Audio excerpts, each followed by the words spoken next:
हाँ जी, हमारा टॉपिक चल रहा था 10th क्लास का अम्ल सार एवं लवण। और इस टॉपिक में कल की जो हमारी पिछली क्लास थी, उस पिछली क्लास में हमने पीएच स्केल पढ़ा था। पीएच की संपूर्ण जानकारी हमने कल पढ़ ली थी कि पीएच स्केल क्या होती है, इससे क्या क्या जानकारी प्राप्त होती है, और कुछ पदार्थ देखे थे जिनका कुछ महत्वपूर्ण पीएच होता है। वो सारी की सारी बातें हमने कल की क्लास में कर ली थी। आज की जो क्लास है, उस क्लास में हम देखेंगे कि जो पीएच है, उस पीएच का दैनिक जीवन में क्या क्या उपयोग होता है, वो देखते हैं। तो जो आज हम पढ़ेंगे वो पीएच के दैनिक जीवन में हम तीन उपयोग देखते हैं। आज सबसे पहले हम देखेंगे कि उदर की अम्लता, दूसरा देखेंगे दंतशय, और तीसरा देखेंगे जो कीटों का डंक होता है वो क्या होता है। तो इन तीनों टॉपिक की चर्चा आज की क्लास में कर रहे हैं हम। तो शुरू करते हैं पीएच का दैनिक जीवन में उपयोग। देखिए क्या होता है, कैसे होता है। आप हेडिंग लगाएंगे पीएच का दैनिक जीवन में उपयोग।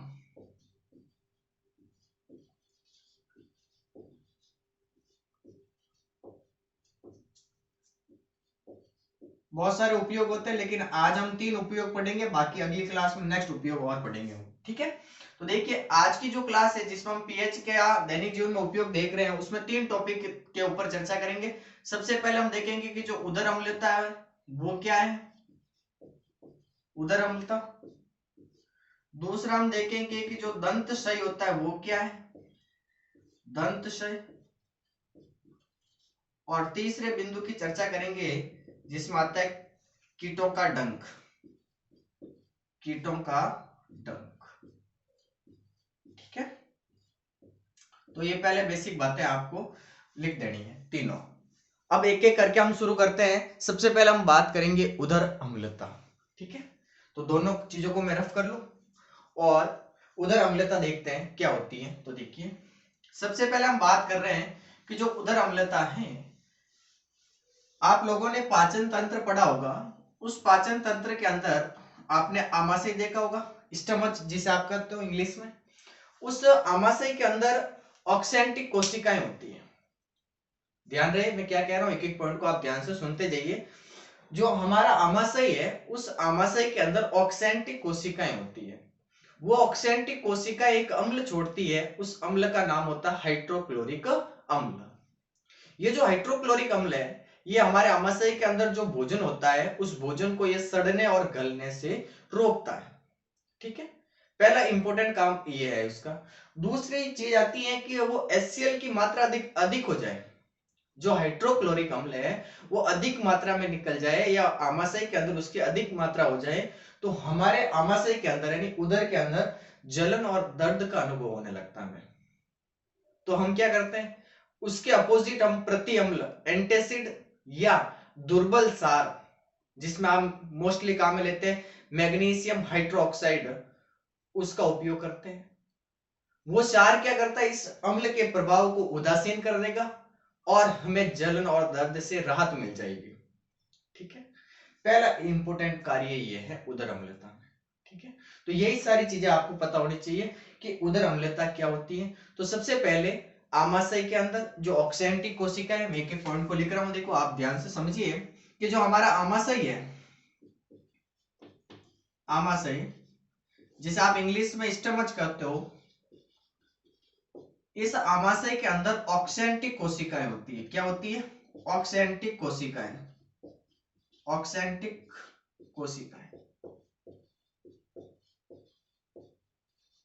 ये कोशिकाएं एक अम्ल छोड़ती है, उस अम्ल का नाम होता है HCl अम्ल, हाइड्रोक्लोरिक अम्ल। ठीक है, जो हाइड्रोक्लोरिक अम्ल है, इसका महत्वपूर्ण कार्य होता है कि जो आमाशय के अंदर जो भोजन होता है, उस भोजन को सड़ने और गलने से रोकना। पाचन के दौरान मुख के अंदर जो बोलस बनता है ना, वो बोलस, उसी को हम यहाँ पर जो बोलस आएगा, वो बोलस इस HCl के प्रभाव के कारण वो सड़ेगा नहीं, तो भोजन को सड़ने और गलने से रोकता है। ठीक है, भोजन को सड़ने और गलने से रोकता है। पहला इंपॉर्टेंट कार्य इसका ये हो गया।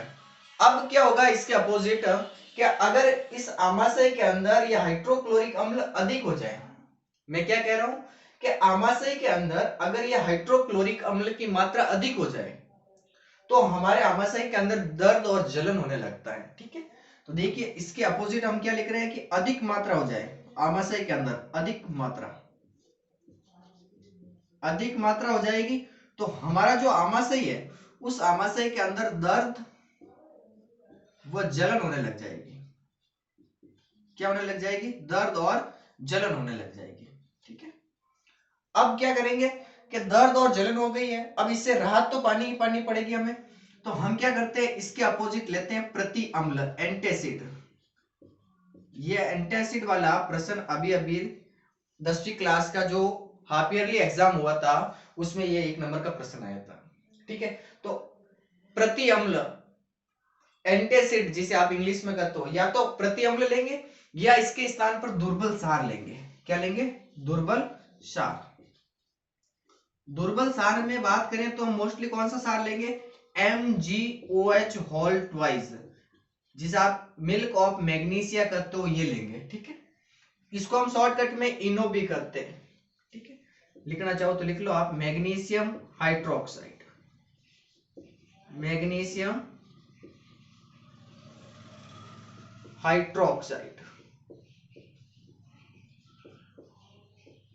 ये सार कहां मिलेंगे? अब ये सार क्या करेगा, इस अम्ल का जो प्रभाव है जिसे आपको दर्द और जलन हो रही है उस प्रभाव को ये उदासीन कर देगा। क्या कर देगा? उदासीन, जिससे हमें दर्द और जलन से राहत मिल जाती है। क्या मिल जाएगी? दर्द और जलन से राहत मिल जाती है। अतः हम कह सकते हैं ना कि पीएच के ज्ञान के उपयोग से या पीएच के ज्ञान से हम उदर की अम्लता का इलाज या उपचार कर सकते हैं। ये चीजें आपको पता होनी चाहिए। समझ में आया आपको? वापस मैं एक बार आपके सामने रिपीट कर रहा हूं, ध्यान से आप सुनिए कि उदर अम्लता में क्या याद रखना है कि मोस्टली जो उदर या आमाशय जिसे आप इंग्लिश में स्टमच कहते हो, इसके अंदर ऑक्सेंटिक कोशिकाएं होती है। ये जो सेल्स है ये एक हाइड्रोक्लोरिक अम्ल को स्त्रावित करती है।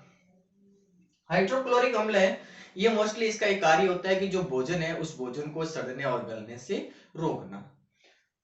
उसके अपोजिट इसके कार्य है तो ये हो गया भोजन को सड़ने और गलने से रोक लेगा, लेकिन उसके बावजूद अगर ये HCl की मात्रा अधिक हो जाए हमारे उदर के अंदर या आमाशय के अंदर या स्टमच के अंदर तो हमें दर्द और जलन होने लग जाएगी। अब इस दर्द और जलन से हमें राहत पानी है, इलाज करना है इसका, तो हम इसके अपोजिट क्या लेंगे? एंटासिड लेंगे, प्रति अम्ल लेंगे या फिर दुर्बल सार लेंगे। दुर्बल सार में क्या लेंगे? मैग्नीशियम हाइड्रोक्साइड, जिसे आप मिल्क ऑफ मैग्नीशिया या इनो भी कह सकते हो, ये लेंगे। अब ये सार क्या करेगा? इस सार इस अम्ल के प्रभाव को उदासीन कर देगा, न्यूट्रल कर देगा। ठीक है, जिससे हमें दर्द और जलन से क्या मिल जाएगी? राहत मिल जाएगी। अतः हम कह सकते हैं कि पीएच के ज्ञान से हम उदर की अम्लता का इलाज कर सकते हैं। ये चीजें आपको याद होनी चाहिए और नोट कीजिए आप।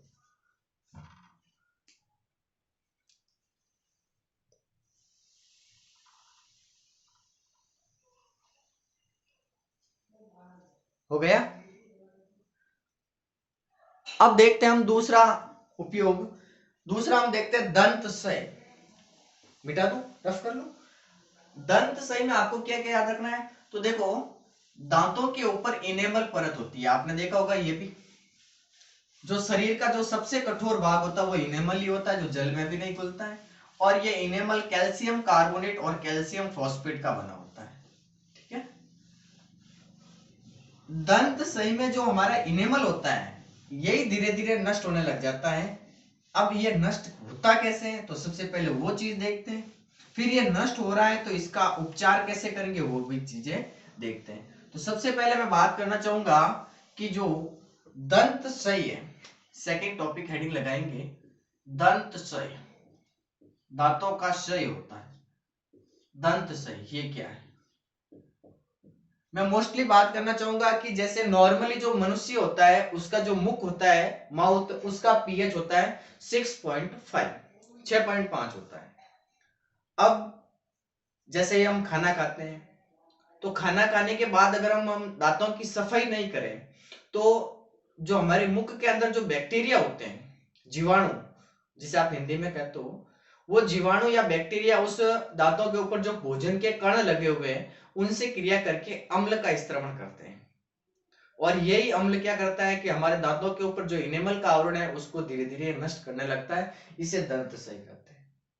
अब ये भोजन के साथ क्रिया कर रहा है, दंत सही हो रहा है। कैसे कि जैसे ये अम्ल का स्त्रवण करेगा, भोजन के कण बैक्टीरिया के साथ क्रिया करके अम्ल बनाएंगे, तो मुख का पीएच है ना वो धीरे धीरे कम होने लग जाएगा और 5.5 के आसपास आ जाएगा, जिसके बाद क्या होगा, दांतों का सही होने लग जाएगा। इसीलिए डॉक्टर क्या करते हैं, इस पीएच का उपयोग करके या उस पीएच को अच्छी तरह से जानकर समझकर क्षारीय दंत मंजन के उपयोग की आपको सलाह देते हैं। तो ये है दंतशय। क्या क्या याद रखना है? नॉर्मली सबसे पहले बात करें कि जो मुख है हमारे मुख, उस मुख का पीएच होता है 6.5। कितना होता है? 6.5 होता है। लेकिन भोजन करने के बाद, भोजन कर लिया आपने, भोजन करने के बाद अगर आप मुख की सफाई नहीं करें या दांतों की सफाई नहीं करें, मुख या दांतों की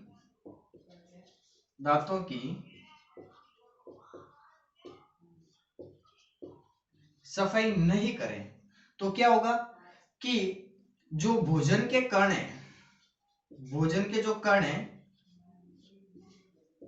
भोजन के कण और मुख के अंदर जो बैक्टीरिया है, ये दोनों ही चीजें आपस में क्रिया करके, दोनों ही चीजें आपस में क्रिया करके क्या स्त्रावित करती है? अम्ल का स्त्रवण करती है। अब जैसे ही अम्ल का स्त्रवण करेगी तो हमारे मुख का पीएच तो कितना है? 6.5 ही है, नॉर्मल इतना ही है। लेकिन जैसे ही अम्ल बनने लगेगा तो ये पीएच कम होने लग जाएगा, तो ये पीएच कहां तक पहुंच जाएगा? यहां तक पहुंच जाएगा, 5.5 तक पहुंच जाएगा। जिससे क्या होगा कि जो दांतों के ऊपर जो इनेमल का आवरण है, दांतों के ऊपर जो इनेमल का आवरण होता है, ये धीरे धीरे नष्ट होने लग जाएगा। इसे आप कहते हो दंतशय। क्या कहते हो? दंतशय। तो डॉक्टर होते हैं ना, वो डॉक्टर इसी पीएच को ध्यान में रखते हैं और आपको जो टूथपेस्ट देते हैं, दंत मंजन, वो क्षारीय होता है, क्षारीय दंत मंजन की सलाह देते हैं। किसकी सलाह देते हैं? क्षारीय दंत मंजन की सलाह देते हैं। ये चीज आपको याद रखनी है कि दंतशय में क्या याद रखना है कि नॉर्मली मुख है, उस मुख का पीएच कितना है? 6.5 है। लेकिन भोजन करेंगे, भोजन करने के बाद अगर आप दांतों की या मुख की सफाई नहीं करेंगे तो मुख के अंदर जो बैक्टीरिया होंगे, वो बैक्टीरिया इस भोजन के कणों के साथ क्रिया करेगा और अम्ल स्रावित करेगा, और इस अम्ल के कारण ये पीएच कम होने लग जाएगा। कम कितना हो जाएगा? अगर इतना हो जाएगा और इससे भी कम होने लग जाएगा तो दांतों का जो इनेमल है वो धीरे धीरे नष्ट होने लग जाएगा। इसे ही दंतशय करते हैं। इसी पीएच का उपयोग करके डॉक्टर आपको क्षारीय दंत मंजन की उपयोग की सलाह देते हैं। अब आपके प्रश्न दिमाग के अंदर आया होगा कि इनेमल क्या है? तो इनेमल आपने पाचन में भी पढ़ा होगा, जब दांत पढ़े थे, और मैंने भी पढ़ाया था। तो इनेमल क्या होता है कि इनेमल हमारे जो शरीर है, हमारा जो शरीर है, इसका सबसे कठोर भाग है जो जल में भी नहीं घुलता है। और ये इनेमल कठोर है क्योंकि ये कैल्शियम कार्बोनेट और कैल्शियम फॉस्फेट का बना होता है। तो एक प्रश्न नॉर्मली आपको एग्जाम में आ जाए तो याद रखना है, प्रश्न पूछ ले कि इनेमल क्या है, इनेमल क्या है, तो आपको क्या याद रखना है? इनेमल शरीर का सबसे कठोर भाग है, सबसे कठोर भाग है जो जल में नहीं घुलता है, जो जल में नहीं घुलता है। इनेमल कैल्शियम कार्बोनेट CaCO3 और कैल्शियम फॉस्फेट CaPO4 का बना होता है। ये चीजें आपको याद रखनी, तो नोट कीजिए ये वाला। फिर हम लास्ट उपयोग देखते हैं आज का, वो है कीटों का डंक। वो क्या होता है और उसमें क्या क्या चीजें आपको याद रखनी है। हो गया? देखिए, तीसरे टॉपिक की बात कर रहे हैं, उसमें हम ले रहे हैं कीटों का डंक। एक एक पॉइंट को आप साथ साथ में नोट करते रहिए, इजी है, कुछ भी नहीं है, ज्यादा हार्ड नहीं है। अच्छा, एक प्रश्न आपसे है कि उदासीन जल का पीएच कितना होता है, ये आप बताएंगे कितना होता है? कमेंट बॉक्स में आप कमेंट भी कर सकते हो, उदासीन जल का पीएच कितना होता है। ठीक है, ये भी हाफ ईयरली में आया हुआ आपकी बार। तीसरा हम देख रहे हैं पीएच का दैनिक जीवन में उपयोग में तीसरे बिंदु की चर्चा कर रहे हैं, कीटों का डंक। कीटों का डंक। कीट मोस्टली जैसे मधुमक्खी ले लें, चिट्टी ले लें, या कोई कीड़े मकोड़े होते हैं उनको बात कर रहे हैं, तो जो उनका डंक होता है, इन डंक के अंदर अम्ल होता है। क्या होता है? अम्ल होता है, एसिड होता है। तो जैसे ही कोई कीट आपको डंक मारता है तो आपके शरीर के अंदर जहां पर वो डंक मारा है उसमें जलन और दर्द होने लग जाता है। इसके समय आप उसी समय सोडियम हाइड्रोजन कार्बोनेट का उपयोग करें तो आपको दर्द और जलन से राहत मिलेगी। ये होता है कीटों का डंक। ठीक है, क्या क्या याद रखना है? जैसे कीट की बात करें तो मधुमक्खी आ गई, हनीबेन का तो आप इसे मधुमक्खी है, चिट्टी है, या मकोड़े की बात करें तो ये जितने भी कीट होते हैं ना, इन कीट के अंदर जो डंक होता है उस डंक से क्या स्रावित होता है? अम्ल का स्रवण होता है।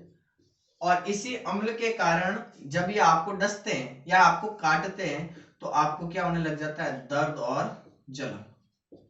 अब आपको दर्द और जलन हुआ तो क्या होगा कि उसी समय अगर आप NaHCO3 का उपयोग करें तो आपको इस दर्द और जलन से क्या मिलेगी? राहत मिलेगी।